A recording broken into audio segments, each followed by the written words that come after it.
Untuk makluman yang berhormat Datuk serta hadirin sekalian, pada tahun ini terdapat keunikan yang mana seminar ini dianjurkan secara bersama iaitu di antara pihak Agensi Iktidarah Kebangsaan dan pihak Universiti Sains Islam Malaysia. Yang berhormat Datuk serta hadirin dan hadirat sekalian, bagi menambahkan keberkatan majlis pada pagi ini, majlis dengan sukacitanya menjemput Al-Fadhil Ustaz Muhammad Ansarullah bin Muhammad Hashim bagi memimpin bacaan doa. Atina fid dunya hasanah wa fil akhirati hasanah wa qina azaban nar wadkhilna jannata ma'al abrar ya aziz ya ghafar ya rabbal alamin. Wassallallahu ala sayyidina Muhammad wa ala alihi wa sahbihi ajma'in. Walhamdulillahi rabbil alamin. Assalamualaikum warahmatullahi wabarakatuh.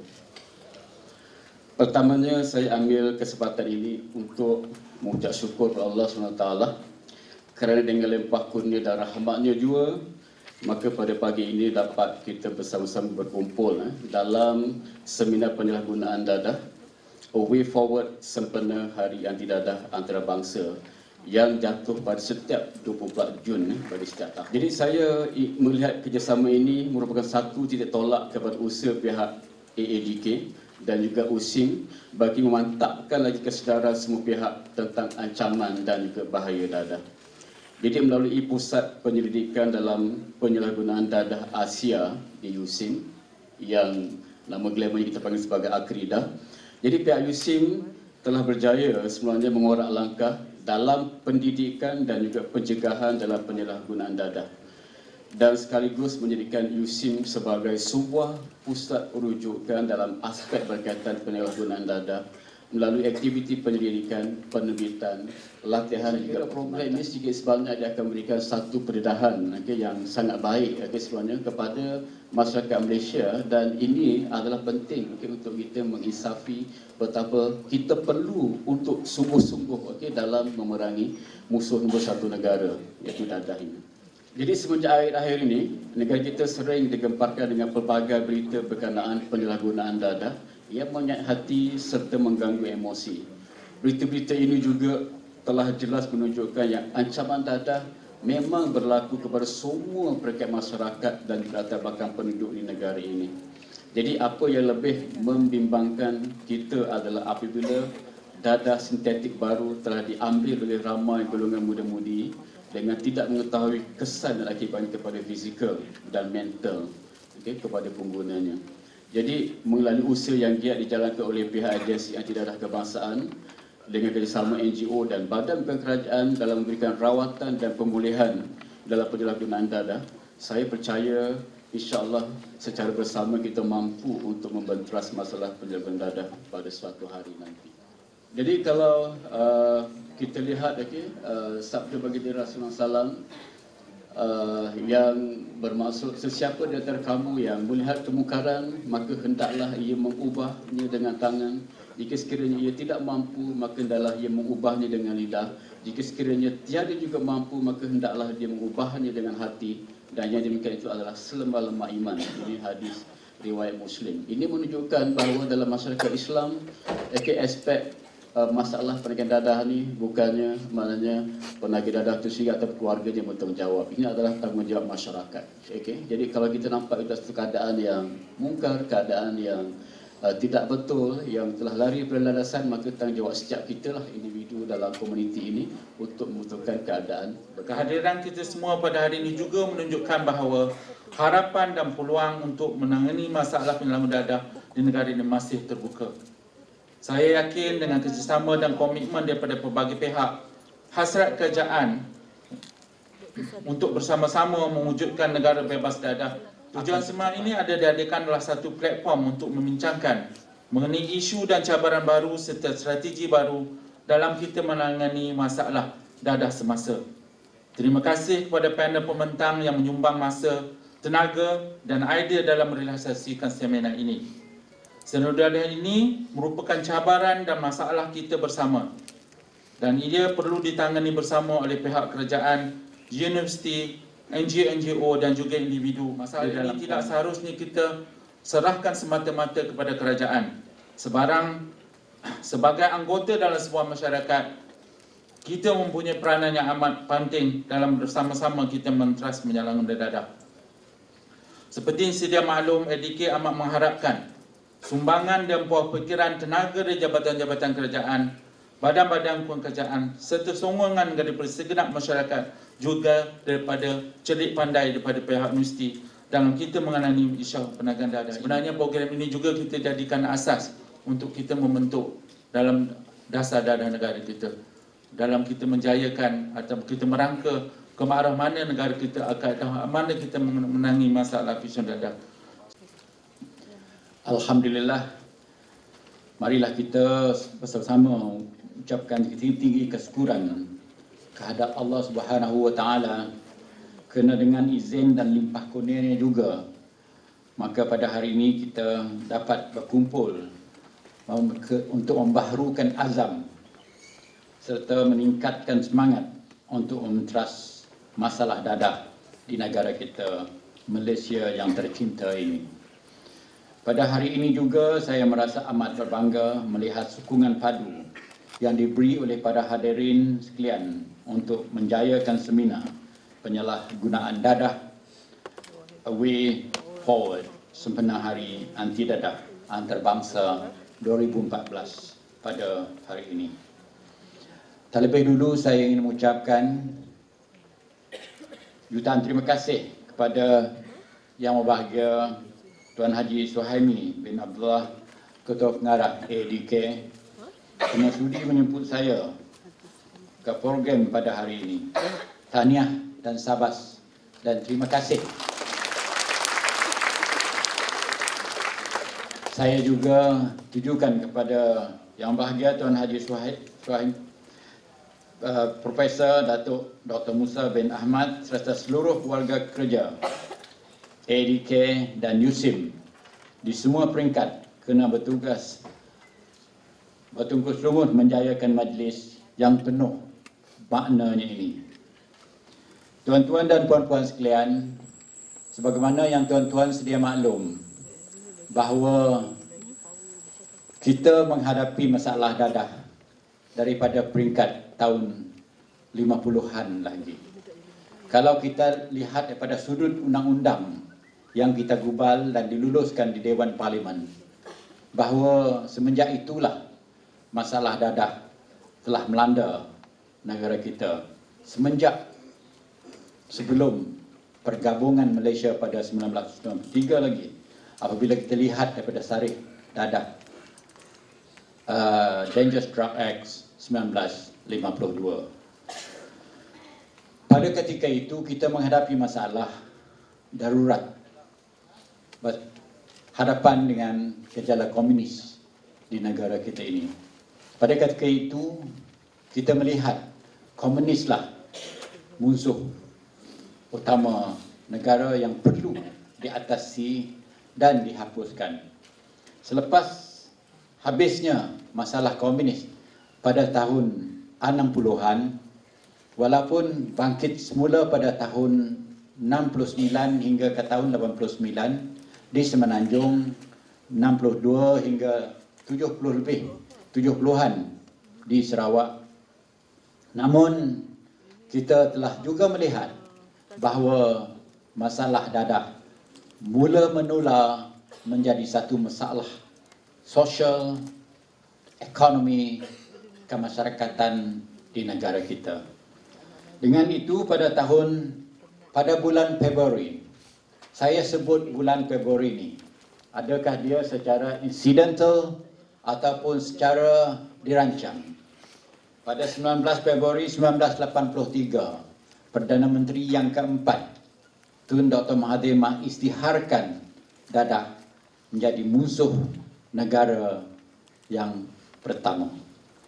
Dari semenjak itu, tindakan kita telah bertubi-tubi untuk menangani masalah ini.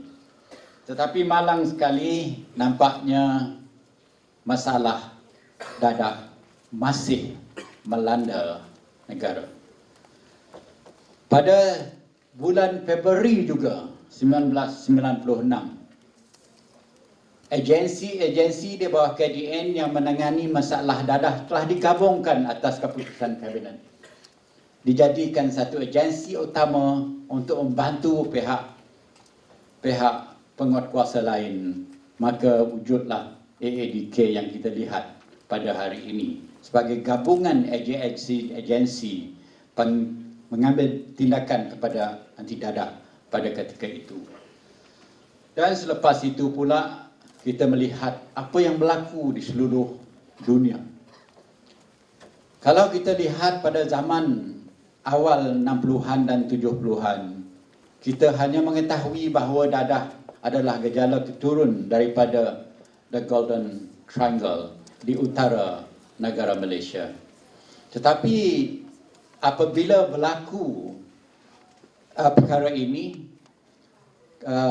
masalah dunia yang kita lihat di Middle East ataupun di Timur Tengah, dan sekali lagi kita melihat bukan saja Golden Triangle tetapi juga apa dikatakan the Golden Crescent, bulan sabit triangle dekat Iran, Afghanistan, Pakistan telah juga menjadi pengeluar darah yang datang mengalir ke negara kita. Pada masa itu jugalah apabila ASEAN memutuskan supaya negara di Asia free daripada dadah. Negara kita mengisytiharkan pada tahun 2015 supaya Malaysia bebas dadah. Tetapi ingatlah 15 tahun yang lepas bahawa negara seperti Indonesia dan juga Brunei tidak menghadapi masalah dadah begitu besar sangat. Tetapi apabila the porous border oleh industri komunikasi menjadi begitu baik pada tahun 90-an, maka Indonesia juga sekarang menghadapi masalah dadah sebenarnya semenjak 15 tahun yang lepas. Hinggalah negara Brunei Darussalam yang di bawah lingkungan negara Malaysia ada beberapa zon yang begitu sihat di utara, selatan, timur dan baratnya masih juga mendapat kesan kemasukan dadah daripada semua sudut. Jadi akhirnya seluruh ASEAN menghadapi masalah dadah. Negara kita sebagai negara pelancongan juga industri antarabangsa, jadi kita tidak dapat lari daripada kesan-kesan kemasukan dadah daripada Golden Triangle, daripada Golden Crescent, dan setelah dihantui oleh the porous border menerusi beberapa teknologi yang baru, maka dadah dari Emerald Triangle daripada South America juga mula menular ke negara kita dengan cepat dan terperinci. Jadi tuan-tuan dan puan-puan sekalian, nampaknya tindakan yang kita ambil selama ini telah mendapat cabaran yang hebat daripada apa yang berlaku di luar sana. Bukan kelemahan kita, tetapi kekuatan yang datang melanda di sudut pengedaran, penjualan dadah ini di antara bangsa. Kalau kita lihat dasar dadah dunia pula, Eropah telah mula to decriminalize dadah, penggunaan dadah dan sebagainya. Maknanya dadah is readily available di peringkat pusat dan tempat di seluruh Eropah. Debate is still on di Amerika supaya to legitimize ataupun to menghalalkan pengeluaran, penjualan, penyebaran dadah di Amerika. Walaupun debate ini berlaluan oleh kerana negara mereka tidak ada central government yang berkuasa sebenarnya macam federalisme kita. Mereka mempunyai konfederasi yang mempunyai otoriti yang sendiri. Jadi debate ini masih berterusan, tapi corak keadaan di Amerika antara mempengaruh dunia soalan dadah. Jadi kita kena peka dengan keadaan ini dan melihat what is next for us. Dan macam mana kita menangani masalah ini. Daripada sudut inilah kenapa saya telah berbincang dengan Yang Berhormat Menteri untuk mengkaji semula semua 3 undang-undang kita untuk membuat satu clear cut policy dan dasar dan clear cut law. Kita ada mempunyai 3 undang-undang yang khusus menangani masalah dadah supaya kita lihat macam mana global movement negara-negara lain boleh mempengaruhi keadaan dadah di ASEAN dan juga di negara kita. Dalam keadaan yang demikianlah maka kajian ini perlu dibuat. Dan saya berterima kasih dengan Datuk Sri KSU dan juga pegawai-pegawai KDN dan juga Tuan Haji Suhaimi yang baru dilantik, tak berapa baru lah sangatlah, jadi Ketua Pengarah Anti Dadah yang bekerjasama dengan kementerian untuk kita mengkaji undang-undang ini. Dan daripada sudut ini juga saya telah menyarankan tiap-tiap undang-undang kita laksana, tiap-tiap dasar yang kita nak perkenalkan, mestilah diikut dengan kajian terperinci daripada cause and effect, kesan dan apa cakap Melayu?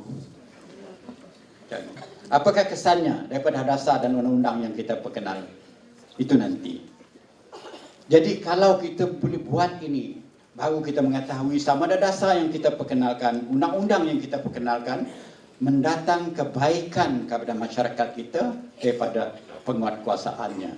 Jadi Alhamdulillah, Tuan Haji Suhaimi bekerjasama dengan IPSOM, juga institut dalam badan KDN itu sendiri akan membuat kajian bersama dengan universiti-universiti tempatan. Jadi saya ucapkan terima kasih lagi kepada USIM yang mahu bekerjasama dengan kita dalam sudut ini. Dan dibantu oleh pihak Ekreda dalam mengkaji the cause and effect, semua dasar dan juga undang-undang yang bakal dan telah kita perkenalkan. Tuan-tuan dan puan-puan sekalian, balik semula bahawa dadah masih musuh negara nombor 1. Semenjak tahun 70-an, pelbagai usaha telah kita jalankan.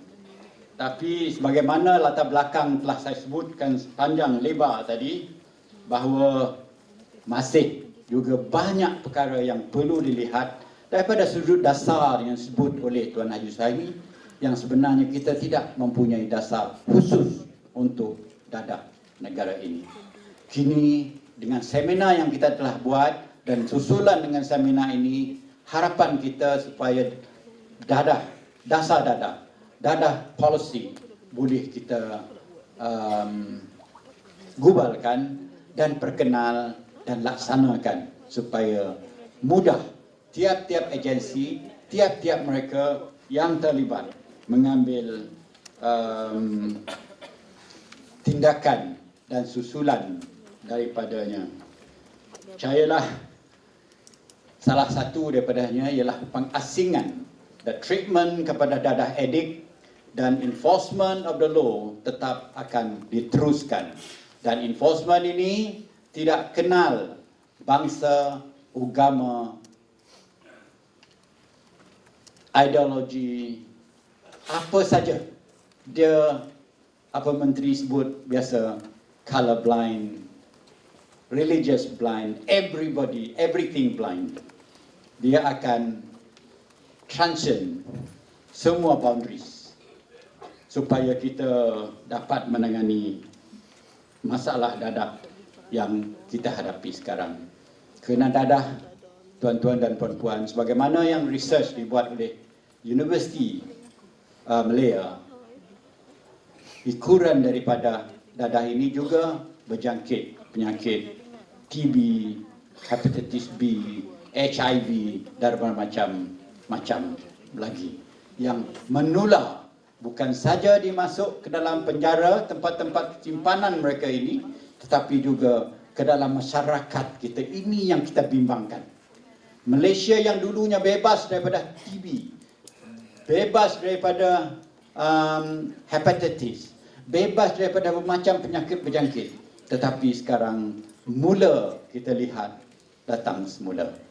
Jangan letakkan kesalahan ni bulat-bulat kepada illegal immigrant ataupun immigrant, tetapi kita kena lihat juga daripada sudut penagih-penagih dadah yang terlibat membawa penyakit-penyakit ini dalam masyarakat kita. Trend pengeluaran dadah tidak lagi macam dahulu, iaitu dadah yang dikeluar daripada Golden Crescent yang sebanyaknya poppet ataupun dadah jenis morphine dan sebagainya itu telah diganti dengan stylish dadah, synthetic dadah yang banyak dikeluar daripada negeri China dan juga negara-negara yang berdekatan yang juga boleh mengalir ke negara kita. Jadi tuan-tuan dan puan-puan sekalian, anak-anak muda kita pergi naik club, lebih handal lagi, dan lebih panjang lagi masa dia, survival dia dalam sana. Biasanya kita mengantuk jam pukul 2, dia boleh berterusan sampai pukul 5 pagi. Kenalah ambil benda-benda yang macam ni. Tetapi kesan kepada individu ini di luar jangka. Bayangkan kalau anak-anak muda daripada universiti dan institusi pengajian tinggi yang pergi ke tempat-tempat sedemikian, terlibat dengan penggunaan dadah jenis ini, kita akan kehilangan generasi yang akan datang. Jadi tuan-tuan dan puan-puan sekalian, dadah bermacam-macam yang telah dikeluarkan, diperdagangkan, dijual di seluruh dunia. Semasa saya menghadiri persidangan dadah Global Policy Convention di Vienna baru-baru ini, saya dengar daripada South America berucap, khususnya daripada Colombia, terus jelas dan terang mengatakan dadah adalah satu industri besar-besaran di negara mereka. Gantian kepada industri ini belum lagi didapati. Saya berbincang dengan Menteri Myanmar, saya berbincang dengan orang-orang di Middle East, khusus di Afghanistan. Gantiannya mudah, tuan-tuan, tetapi gantian belum lagi didapati. Lukratif, mudah dikerja, senang dijalan sebagai industri dadah. Saya bincang dengan Myanmar, kita cadangkan mungkin plantation palm oil plantation, tetapi the best clone yang kita keluar sekarang adalah 3 tahun setengah. Tetapi dadah dalam masa 6 bulan harvesting boleh buat, termasuk daun ketum, tuan-tuan dan puan-puan. Jadi dengan keadaan sedemikian, siapa yang mahu menunggu 3 tahun setengah yang boleh diharvest dalam masa 3 bulan setengah? Jadi kalau nak harvestkan buah palm oil, maka guna lori, guna mesin besar-besar. Tapi kalau nak harvest popi, masuk dalam guni, pikul kat belakang, keldai pun boleh bawa. Mudah, murah, senang. Jadi inilah cabaran yang kita lihat. If you don't carry poppy on our shoulder, kata orang Afghanistan, we'll carry gun. The choice given to dunia, the global community, is simple. Okey, juallah saja dadah. Jangan carry senjata.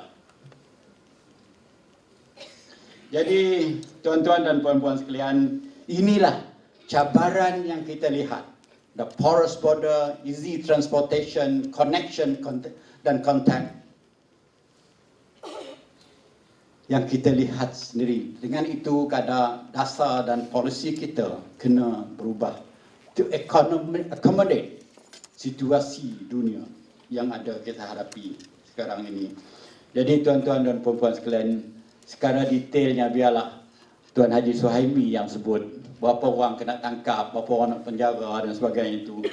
Biarlah dia sebutlah. Yang cerita banyak-banyak kerja kita dah banyak dia buat ni. Dah polis buat, ADK dah buat, masuk dah QNK. Kita macam-macam. Makna dia banyak sudah yang kita buat. Bahkan kita mempunyai 4 klinik QNK 12 jenis rawatan dan sebagainya. Ada yang secara volunteer, ada secara dibawa oleh polis, diarah oleh mahkamah dan berbagai lagi. Semua kita dah laksanakan. Kita melihat, tapi serbuan dan attack daripada luar tu lebih kencang, lebih rapi dan lebih kuat lagi. Jadi dua-dua kita kena jalan bersama. Satu, penguatkuasaan undang-undang sebagaimana yang saya sebutkan tadi untuk menghalang penyampaian ataupun distribution of drugs ini di kalangan masyarakat kita. Itu satu. Yang kedua, kita cuba kurangkan penggunaan dadah dalam masyarakat kita dalam semua sudut kita guna. Bukan saja daripada sudut undang-undangnya, tetapi sampailah ke sudut spiritual dan ilmu dia. Jadi dengan itu maka struggle kita semakin kompleks. Saya berharap semua pihak, bukan saja agensi kerajaan, tapi semua pihak NGO. Bagaimana yang kita ketahui NGO macam Pemadam, Pengasih, Pendamai, Committed Malaysia termasuklah skuad Satu Malaysia mestilah memain peranan dan menyokong dan membantu agensi-agensi kerjaan yang ada di bawahnya, kebanyakannya di bawah KDN. Jadi dengan harapan kita, dengan dasar yang kita wujud, undang-undang yang kita pindah, tindakan secara bersepadu yang kita buat, harapan kita boleh meredakan kemasukan dadah dan penggunaan dadah di negara kita. Dan harapan kita untuk menjadi Malaysia sebagai free of drug 2015 mungkin payah. Dalam masyarakat ASEAN yang saya hadiri di Brunei dan juga di Vientiane, Laos, kita telah berkata dua. Are we able to achieve free drug region in 2015? Dalam keadaan sedemikian, saya cukup yakin if they fail, we too are not going to be successful. Tapi hakikatnya jangan mengalah. Kena kerja lebih banyak lagi. Pihak polis, AADK, custom, migration, NGOs, masyarakat keseluruhannya, please look at dadah. Ialah musuh negara nombor 1 pada masa sekarang ini.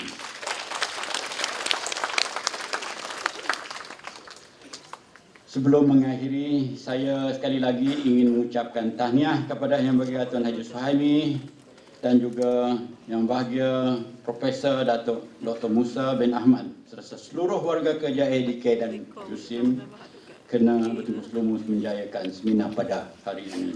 Maka dengan lafaz Bismillahirrahmanirrahim, saya dengan sukacitanya merasmikan seminar penyalahgunaan dadah The Way Forward sempena Hari Anti Dadah Kebangsaan 2014, Antarabangsa 2014. Sekian, wabillahi taufiq wal hidayah. Assalamualaikum warahmatullahi wabarakatuh.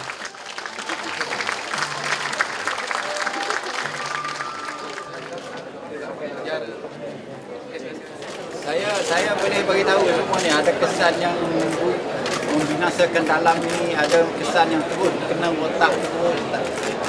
Benda-benda stylish drug ni semua ada kena otak terus. Ekonomi, sosial, semua sekali, sosial. Dah bernama nak kena kerja sama kita dah. Kita melihat ada cabaran daripada global, daripada antarabangsa dan cabaran daripada ASEAN itu sendiri dalam keadaan kita di tengah-tengah negara ASEAN. Jadi kita telah mengadakan seminar di KDN pada minggu lepas yang mana kita melihat untuk mengubarkan dasar-dasar tertentu dalam Kementerian Dalam Negeri, dan ini adalah susulan daripada itu supaya pihak AADK bersama dengan polis dan juga pihak universiti dan IPSOM akan membuat kajian yang terperinci berhubung dengan polisi dadah negara kita. Jadi ini yang amat pokok bagi kita ya. Kita menganggap dadah ni sebagai musuh negara yang nombor satu pada masa sekarang. Tapi dalam masa yang sama kita belum lagi mempunyai polisi in place untuk menangani masalah dadah negara. Kita hanya menjalankan secara, kalau kita tidak ada polisi nampaknya kita macam ad hoc. Walaupun undang-undang kita ada in place, kita punya tindakan in place, everything in place. Enforcement kita ada, agensi kita ada, semuanya ada. Tapi proper direction itu belum dipertutulkan dengan sebaik mungkin. Dan dalam sudut ini juga kita mengkajikan undang-undang itu sendiri supaya selari ataupun sehala dengan dasar itu nanti. Dan undang-undang ini 3 undang-undang yang khusus, iaitu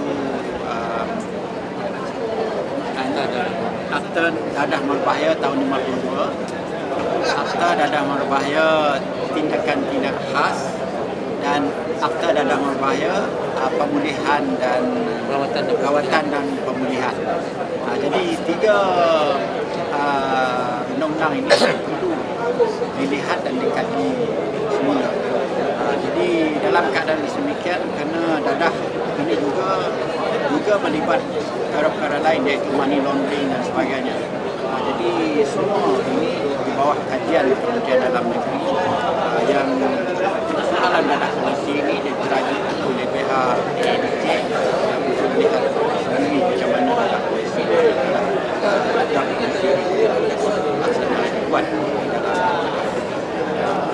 Ini juga bekerjasama dengan pihak universiti tempatan untuk membuat dasar dadah negara. Dan Tuan Haji Suhaimi telah banyak berbincang, bercakap dengan Profesor Kaunsil Majlis Profesor Negara Majlis Profesor Negara, dan daripada ini input yang kita dapat daripada Wapus Samina nanti kita akan mengubahkan ini. Itu yang pertama. Yang kedua tadi soalan undang-undang yang saya sebutkan tadi. Hasil daripada itu nanti kita akan melihat supaya kita dua perkara yang kita asingkan, bukan asingkan, kita buat penjurusan yang khusus ataupun very clear direction.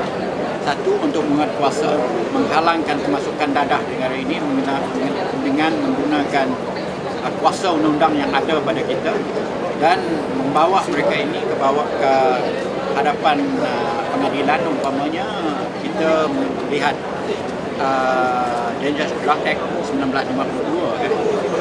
Dangerous Drug Act ini dia tidak ada jurusan lain. Jurusan dia ialah seorang itu telah didapati terlibat dengan penyebaran, membawakan ataupun import dadah, dia akan ditangkap, lihat daripada sudut evidence dan bukti dia, kita akan bawakan dia ke mahkamah, tuduh dia di mahkamah.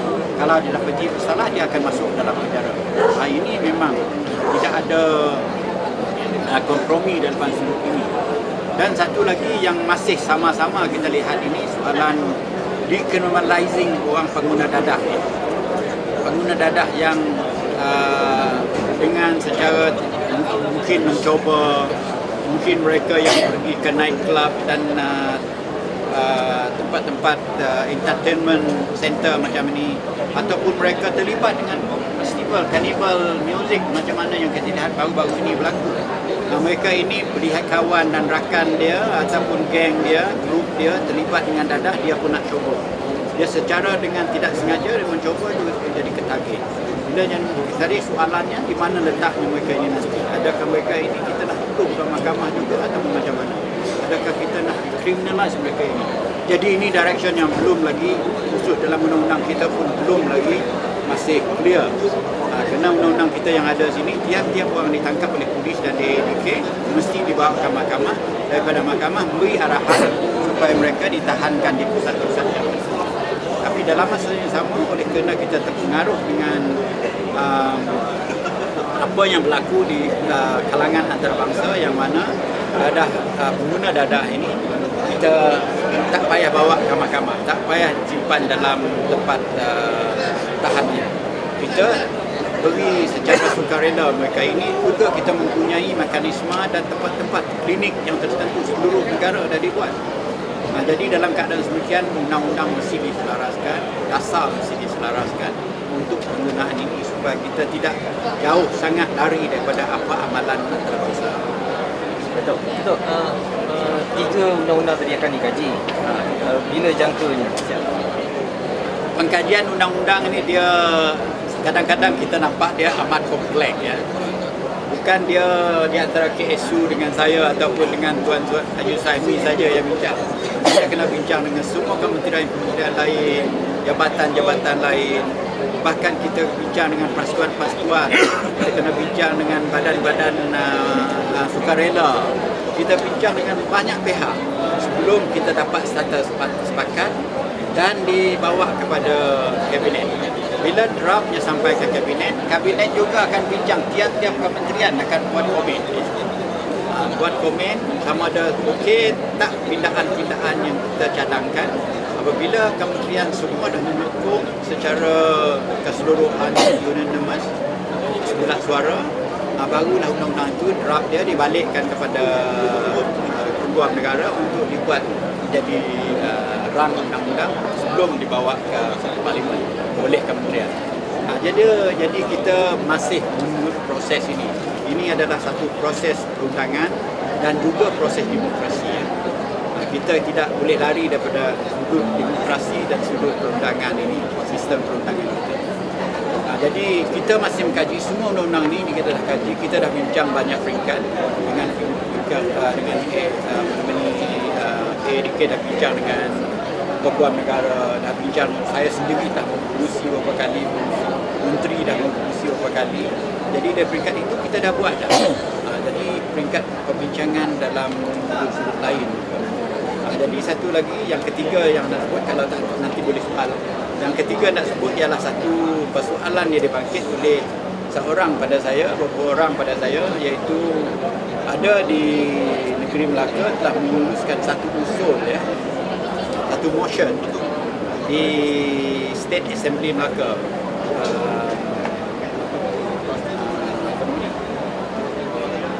Dewan Undangan Melaka.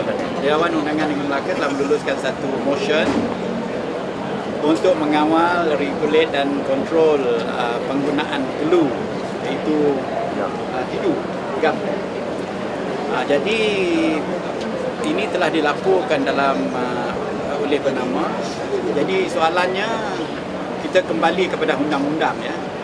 Negara kita ditadbir menerusi perlembagaan undang-undang kita yang besar, iaitu Perlembagaan Malaysia. Perlembagaan ini mengkhususkan ada 3 jenis undang-undang. Satu, undang-undang yang boleh dibuat oleh pihak federal, iaitu persekutuan, iaitu Kuala Lumpur. Yang kedua, undang-undang yang boleh dibuat oleh negeri-negeri masing-masing. Yang ketiga, undang-undang yang boleh dibuat oleh negeri dan pusat sekali. Jadi kalau ada pencegahan yang negeri dan pusat ni, pencegahan kalau berlaku, undang-undang pusat akan mengatasi undang-undang negeri. Jadi kalau kita lihat dari sini, maknanya negeri Melaka sebenarnya tidak mempunyai kuasa untuk membuat undang-undang. Untuk apa saja, walaupun tujuan dia baik ya. Tujuan dia baik, kita memang hargai apa tindakan ini. Tetapi daripada sudut undang-undang perlembagaan kita tidak ada kuasa membuat undang-undang sejenis ini. Tetapi mereka mungkin boleh, yang mungkin saya guna perkataan mungkin boleh membuat satu arahan untuk mengeluarkan lesen-lesen trade dan businesses. Kalau dia nak keluar lesen trade dan businesses pada dia, kalau nak keluarkan lesen trade ini, kalau nak jual gam basikal, gam ini, gam itu, mesti ada syarat-syarat yang tertentu dibubuh di bawah lesen dia. Ini boleh dibuat negeri.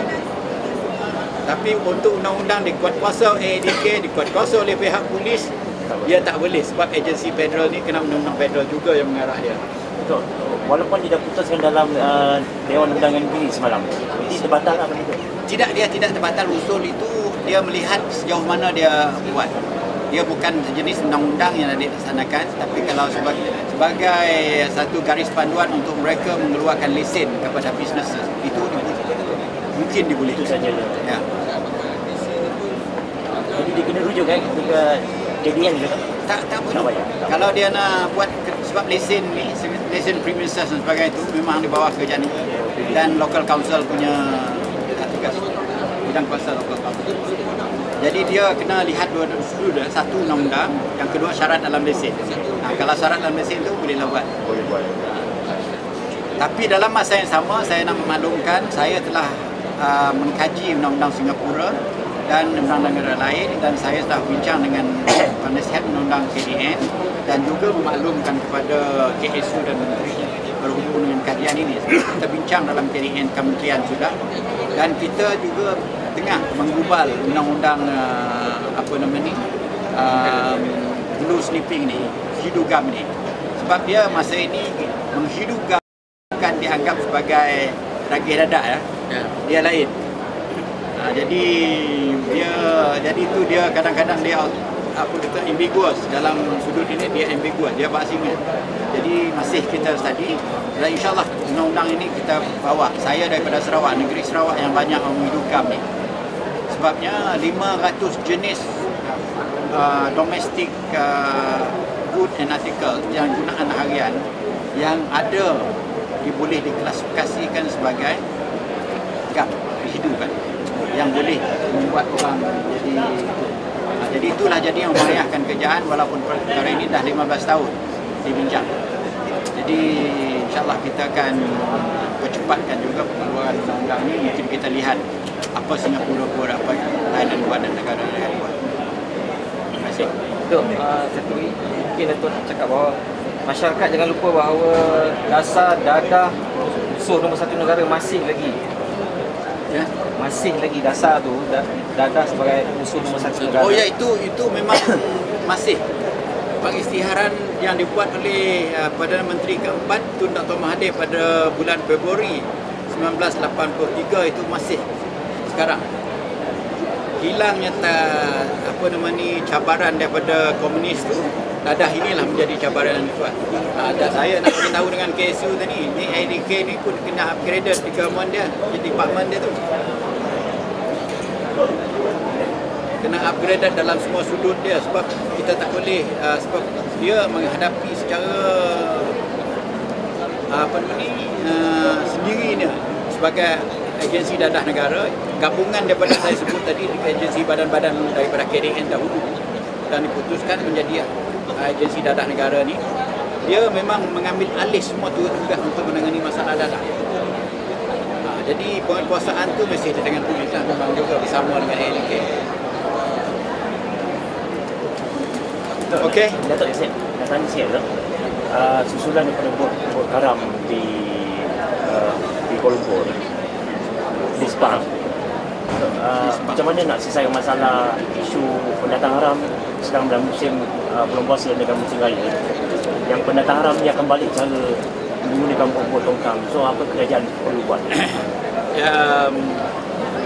Kita melihat perkara ini memang saya baru masuk sini kali bulan puasa yang kedua bulan puasa saya yang kedua. Jadi pada bulan puasa yang lepas saya tak melihat sebenarnya secara peribadi saya tak melihat yang dikatakan exodus orang pendatang asing ni balik ke negara masing-masing khususnya ke Indonesia apabila menghadap menyambut bulan puasa.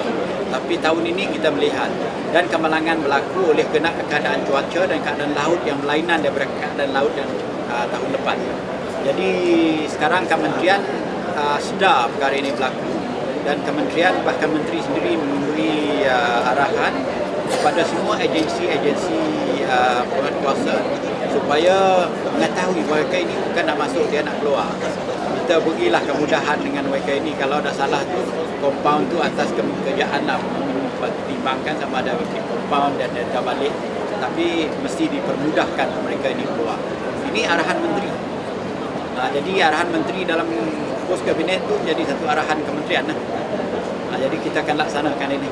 Jadi ada perbincangan tak dengan kerajaan Indonesia kerana Malaysia terpaksa menanggung kos yang tinggi menanggung parti-parti haram. Tetapi yang kembalinya daripada yang haram di dekat yang pertama tu, Sepang tu, semua tu dibayai oleh kerajaan Indonesia sendiri. dibiayai oleh kerajaan Indonesia. Apa pula cara untuk menyelesaikan masalah jalan-jalan tikus itu? Banyak jalan-jalan tikus di kawasan pantai. Ini jalan-jalan tikus ni memang kalau saya ditanya soalan jalan tikus ni, kalau kita lihat bukan jalan tikus, jalan ikan todak, jalan jerung, semua ada dekat sungai laut tu. Jadi yang darat tu jalan tikus tu banyak. Sarawak 2,200 kilometer panjang tu memang ada banyak jalan tikus. Jadi begitu juga di batasan dengan Thailand tu banyak jalan tikus. Jadi yang jalan jerung, jalan paus tu dekat lautan tu pun banyak juga. Jadi memang tak ada cara kita mengatasi masalah jalan, khususnya di laut-lautan ya. Di darat tu menteri dah buat keputusan, kerajaan dah buat keputusan untuk buat pagar. Ini sudah pelaksana, kita tunggulah dia tak ada nanti. Tapi masih di antara kita dengan Indonesia tu, lautan tu, Selat Melaka tu masih satu jalan yang lebih mudah. Jadi yang penting ialah masyarakat setempat, ketua-ketua kaum, pemimpin masyarakat, semua masyarakat mestilah bersifat peka dengan masalah ini, bekerjasama dengan agensi kerajaan, memberi maklumat dan kepada pihak ADK, kepada pihak polis untuk menguatkuasakan undang-undang kita, kepada immigration dan pihak rela dan sebagainya, supaya perkara ini tidak jadi satu amalan orang luar masuk ke negara kita. Mungkin pemantauan atau penambahan bot-bot maritim akan ditambah. Walaupun banyak mana pun, saya masih berpendirian, sebanyak mana pun kita tambah alat, gagas ataupun aset kerajaan ini, sama ada Navy, Maritim dan Polis ini, dia tidak boleh mengatasi masalah yang sepanjang beribu kilometer tu. Jadi dia penting ialah masyarakat setempat, majikan-majikan, jangan terima orang datang cara tidak sah ni masuk ke sini, jangan digaji mereka. Majikan daripada kedai kopi sampailah pengusaha kelapa sawit, jangan ambil budak, jangan ambil kerja murah, jangan tipu kerjaan ni. Jadi kita kena kerjasama dengan agensi-agensi kerajaan, dengan kerajaan untuk menangani masalah ini. Masalah ini tidak dapat diatasi melainkan masyarakat, pemimpin-pemimpin masyarakat, ketua-ketua kaum setempat mesti bekerjasama. Jadi baru kita boleh menangani masalah ini. Okey, terima kasih.